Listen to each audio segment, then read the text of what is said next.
the impeachment inquiry into Donald J. Trump. On the first day of open hearings, the top U.S. diplomat in Ukraine, Bill Taylor, told committee members about his discovery of the Trump administration's unofficial policy in Ukraine and the people who were running it.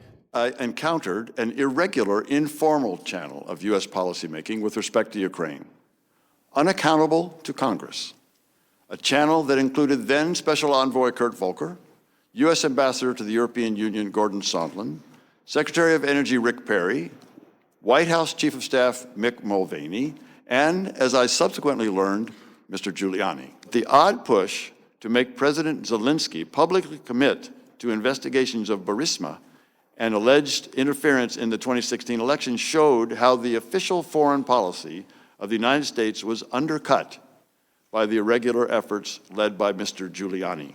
He testified alongside Deputy Assistant Secretary of State George Kent, who also found Rudy Giuliani's actions in Ukraine deeply troubling. What interest do you believe he was promoting, Mr. Kent? What's going on, everybody? Jack Mockler. Here, when all the receipts drop at once, sworn testimony, documents with dates and names, federal court rulings, they tell a consistent story of a president pushing past constitutional authority, using office for personal gain, and repeating the pattern even after being caught. The full documented record makes the pattern impossible to ignore. Here is what gets lost when each scandal is covered as its own isolated news cycle. And they almost always are covered that way because that is how the modern media environment works. Each individual event gets a burst of intense coverage. Every outlet runs its analysis pieces. Every cable network does its wall-to-wall segments. I believe he was looking to dig up political dirt against a potential rival in the next election cycle. I agree with Mr. Kent. 2 days later, former ambassador to Ukraine, Marie Yovanovitch, sat down for questioning. She was fired from her post in May and accused Rudy Giuliani of being behind her ouster. Trump has publicly criticized Yovanovitch, who's a career diplomat who has served for more than 30 years. As she spoke, he kept up his attack, tweeting about her during the hearing. Ambassador Yovanovitch, as we sit here testifying, the president is attacking you on Twitter. I mean, I can't speak to what the president is trying to do, but I think the effect is to be intimidating. Democrats pounced, saying his tweet amounted to witness tampering. And Yovanovitch testifying she felt threatened by what Trump had said about her. What was your reaction when you heard the President of the United States refer to you as bad news? I couldn't believe it. I mean, again, shocked, appalled, devastated that the President of the United States would talk about any ambassador. And then the next thing happens. The next headline, the next executive order, the next court filing, the next international crisis. And the cycle moves on. The previous thing fades from the immediate conversation. It does not disappear from the record.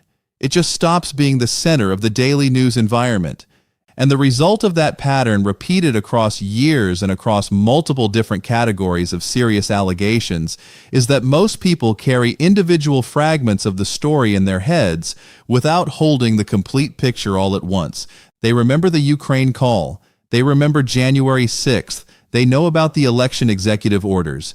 Like that. Taylor, Kent, and Yovanovitch set the tone for the inquiry. Stark, dramatic warnings from career, apolitical officials. I will begin by swearing you in. Then it was the turn of two people who heard directly from President Trump, talking about investigations that he wanted during a July 25th phone call with the Ukrainian president. Lieutenant Colonel Alexander Vindman, the top Ukraine expert at the National Security Council, and Jennifer Williams, a foreign policy aide to Vice President Mike Pence, listened in on that call.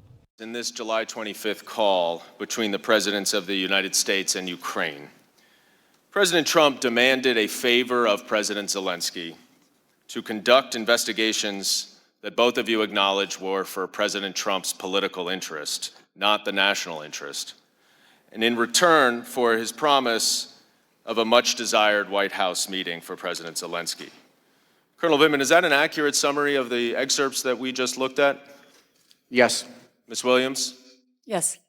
Vindman was so concerned, he went to the NSC lawyers. It was inappropriate. But they rarely see all of it laid out in sequence, connected by the thread that actually runs through all of it, in a way that lets the full shape of the pattern become visible. So that is what we are doing today. We are stepping back from the individual news cycles. We are laying out the receipts in order. We are connecting the sworn testimony from the first impeachment to the handwritten documents from the subsequent investigations to the federal court rulings that keep piling up. And when you look at all of it together, when you let the documented record speak without the spin, what you see is not a president who had a few rough patches that were unfairly amplified by political opponents. It was improper for the president to request and to demand an investigation into a political opponent. And raise your right hand. Later that day, former U.S. envoy to Ukraine, Kurt Volker, testified, alongside former senior NSC director Tim Morrison.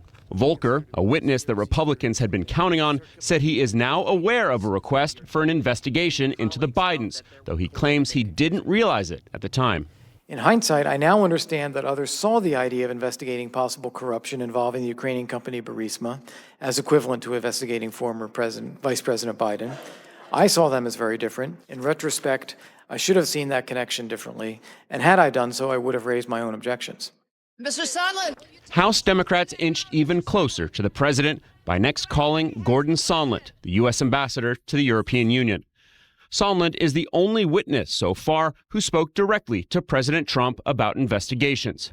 He previously said it was crystal clear, no quid pro quos of any kind. What you see is a consistent and documented pattern of a president who uses the powers of his office to benefit himself politically, pushes past the constitutional limits of those powers when it serves him, and has been told repeatedly by witnesses, by documents, and now by federal courts that what he did was wrong and has kept doing it. That is the story, and the receipts are all verified, all sourced, and all sitting in the permanent public record. Here is the context you need to hold the full picture together. Trump has now been impeached twice by the House of Representatives, a historic distinction that no other American president has held. But he then reversed his testimony, admitting in his opening statement it happened and it was not a secret. Was there a quid pro quo? The answer is yes. Republicans jumped on Sondland, saying he was merely assuming a quid pro quo. Did the president ever tell you personally about any preconditions for anything? No. Dr. Fiona Hill was next and expressed her frustration with Sondland while she was working as the top Russia expert at the White House. And I did say to him, Ambassador Sondland, Gordon, I think this is all going to blow up, and here we are. Hill says she didn't realize that at the time, Sondland was carrying out a very different mission than her own. He was being involved in a domestic political errand, and we were being involved in national security foreign policy, and those two things had just diverged. Next to Hill, David Holmes from the U.S. Embassy in Ukraine testified that he overheard Trump speaking with Sondland by phone. Ambassador Sondland replied, yes, he was in Ukraine, and went on to state that President Zelensky, quote, loves your ass. I then heard President Trump ask, so he's going to do the investigation. The first impeachment centered on Ukraine, on credible evidence that he leveraged military aid that Congress had appropriated for a key ally as pressure to get that ally's president to announce investigations into a political rival. The second impeachment centered on January 6th and the events leading up to it, on evidence that he incited a mob that attacked the Capitol while the certification of an election was underway. Neither impeachment produced a conviction in the Senate. In both cases, the Republican Senate majority either voted to acquit or declined to convict. But the evidence produced in both inquiries, the sworn testimony, the documents, the official records, is part of the permanent public record. And now in his second term, a new chapter is being written by federal courts that keep ruling against his attempts to reshape election administration through executive orders that judges are finding in case after case to exceed his constitutional authority. The pattern is not abstract. It is documented, it is dated, and it keeps producing new chapters. Here is the framework I want you to hold for this entire video. Courts are doing case by case what Congress refused to finish. The impeachment process is designed to be the constitutional mechanism for checking a president who abuses the power of the office. When the Senate declined to convict after both impeachments, that process did not produce the accountability the evidence supported. But the evidence did not disappear, and the pattern of behavior it documented did not stop. What has happened instead is that federal courts, independent judges applying the law, have been doing their own version of the same check, ruling that specific actions were unconstitutional, issuing permanent injunctions, blocking orders that exceeded presidential authority, putting formal legal findings on the record that describe Trump's conduct in terms of unlawful power grabs and separation of powers violations. That is not impeachment, but it is accountability.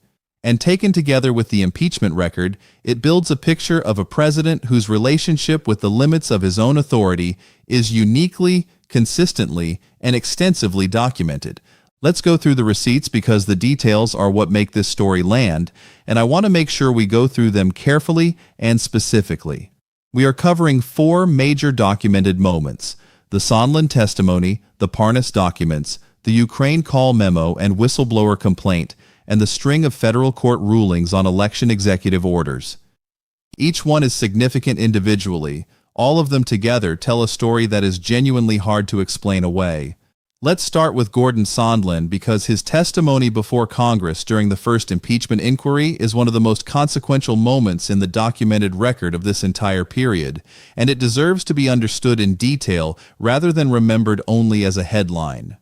Sondland was the U.S. ambassador to the European Union, a Trump donor and political appointee, not a career diplomat with an axe to grind against the administration. He had every incentive to protect the president who gave him that ambassadorship, and when he sat down under oath in front of the House Intelligence Committee, what he testified to was this. There was a quid pro quo, his exact framing, a quid pro quo linking a White House meeting for Ukrainian President Zelensky to the release of military aid that Congress had approved for Ukraine, to Ukraine announcing public investigations targeting Joe Biden and his son. And then Sondland went further. He testified that everyone was in the loop. Secretary of State Pompeo, Chief of Staff Mulvaney, national security officials, and the president himself. Major news outlets described Sondland's testimony as a torpedo that blew a hole in Trump's defenses. And that is an accurate characterization of what happened in that hearing room. Because Sondland was not an anti-Trump whistleblower. He was a Trump loyalist who, under oath and under the penalties of perjury, confirmed the central allegation of the entire inquiry. That the military aid was being held as leverage. That the condition for releasing it was a public announcement of investigations into a political rival. That the people at the top of the administration knew about it and were involved in it. That testimony is in the permanent record. It has never been successfully refuted, and the people it implicates have never provided a credible alternative explanation for what Sondland described under oath. Then there are the Parnas documents, which landed shortly after and added a layer of specificity to the Ukraine picture that the White House had no clean answer for. Lev Parnas was a Rudy Giuliani associate who had been deeply involved in the Ukraine operation, the effort to pressure Ukrainian officials to announce Biden investigations. And when his documents were released by House Democrats, they contained material that was specific enough and detailed enough to significantly advance the documented record. There was a letter from Giuliani to Ukrainian President Zelensky, in which Giuliani described himself explicitly as Trump's personal counsel, and stated that his actions in Ukraine were being taken with Trump's knowledge and consent. Not with Trump's general awareness, with his knowledge and consent. That is a specific claim about presidential authorization for specific actions. There were also handwritten notes from Parnas himself that laid out the plan with striking directness. Get Zelensky to announce that the Biden case will be investigated. That is the goal written in someone's own handwriting in a document that became part of the official congressional record. And there were text messages suggesting that the U.S. ambassador in Kiev, Marie Yovanovitch, who was later recalled from her post in circumstances that became their own part of the impeachment record, was being tracked and possibly surveilled by people connected to the operation. The Parnas documents did not produce a single piece of evidence that the White House was able to point to as an exculpatory explanation. They added specificity, and they added documentation to an already detailed set of allegations, and they stand in the permanent record alongside Sondland's testimony as part of the picture the impeachment evidence assembled. Then there is what major outlets described as the two bombshell documents at the center of the entire first impeachment: the rough transcript of Trump's call with President Zelensky and the whistleblower complaint that first brought the situation to congressional attention. These two documents are worth understanding in some detail because they are the foundation on which everything else was built, and because the White House's own decision to release the call memo under intense pressure, presumably with the calculation that the document would be less damaging than the alternative, turned out to be one of the most consequential own goals of the entire episode. The call memo showed Trump explicitly asking Zelensky to do a favor, using that exact word, and then within the same conversation, raising the topic of investigations into Biden immediately after Zelensky brought up military equipment. The sequence is documented in the White House's own record of the call. Favor, then military equipment discussion by Zelensky, then immediately investigations into Biden. That sequence in a document the White House released itself was the textual foundation for the quid pro quo allegation. And the whistleblower complaint that preceded the call memo's release provided the broader institutional context: that the military aid to Ukraine had been held up, that there was a concerted and deliberate effort within the administration to limit access to records of the call, that multiple officials who were aware of what had transpired were deeply concerned about the legal and constitutional implications of what they had seen. The complaint described a pattern of behavior around the call, not just the call itself. And taken together, the call memo showing the explicit sequence of the conversation and the whistleblower complaint showing the administrative effort to manage and contain information about it, those two documents formed a corroborated multi-source foundation for the impeachment inquiry that subsequent testimony from people like Sondland and documentary evidence from the Parnas materials only built upon and deepened. That foundational record has never been successfully challenged on its factual substance. The White House released the call memo. The whistleblower complaint was validated by the subsequent testimony, and the combination of all of it sits in the permanent congressional record.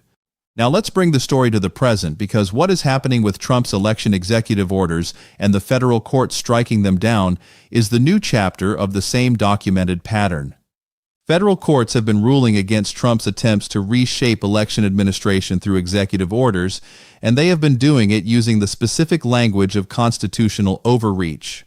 One federal court ruled that Trump had no constitutional authority to dictate the contents of the federal voter registration form, permanently striking down that portion of his anti-voter executive order. The court did not say the order was poorly crafted or needed revision. It said Trump lacked the constitutional authority to issue it in the first place. That is a formal judicial finding that a specific presidential action exceeded the bounds of the office.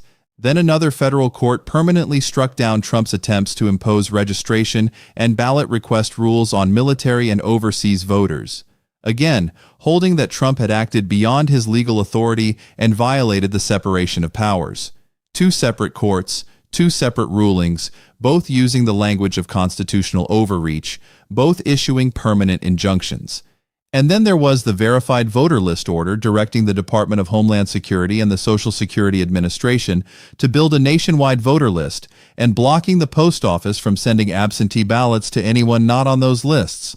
Election officials in multiple states immediately challenged this on the grounds that neither Trump nor DHS has the authority to commandeer federal elections or direct the Independent Postal Service to undermine mail and absentee voting used by nearly 50 million Americans in the previous election. Legal organizations have been tracking this pattern systematically, court ruling after court ruling, case after case, each one producing a formal finding that a specific Trump action on elections exceeded his constitutional authority. That is the courts doing case by case what the impeachment process was designed to do at a larger scale, putting formal checks on a president who keeps pushing past the limits of the office. And here is the connection that ties all of it together into a single coherent picture. The Ukraine impeachment was about Trump using the leverage of his office, specifically military aid that Congress had appropriated, to benefit himself politically by pressuring a foreign government to attack a domestic rival. The election executive orders are about Trump using the administrative powers of his office, specifically the ability to issue directives to federal agencies, to reshape who gets to vote and how in ways that benefit him politically by restricting access for groups less likely to support him. The specific mechanisms are different. The countries involved are different. The years are different. But the underlying structure is identical, using the powers of the presidency to tilt the playing field in ways that serve the president's political interest and doing it in ways that push past or exceed the constitutional limits of the office. That is the pattern. And the pattern is documented across years, across multiple different contexts, and now across multiple formal legal findings by independent federal courts. That is the record that makes everything look horrible when it gets laid out all at once. The documented record is clear, consistent, and damning in ways that are very difficult to explain away. Let's talk about what it means that federal courts keep ruling against Trump's election executive orders using the specific language of constitutional overreach. These are not political rulings from partisan judges. These are formal legal findings issued after full briefing by both sides, applying established constitutional principles about the separation of powers and the limits of executive authority. When a court rules that a president had no constitutional authority to do something permanently, not on a preliminary or temporary basis, that is an official statement by an independent branch of the government that the action taken exceeded the bounds of the office. That is not a campaign ad. That is not an opposition research document. That is the judiciary doing exactly what it is constitutionally designed to do, checking executive overreach.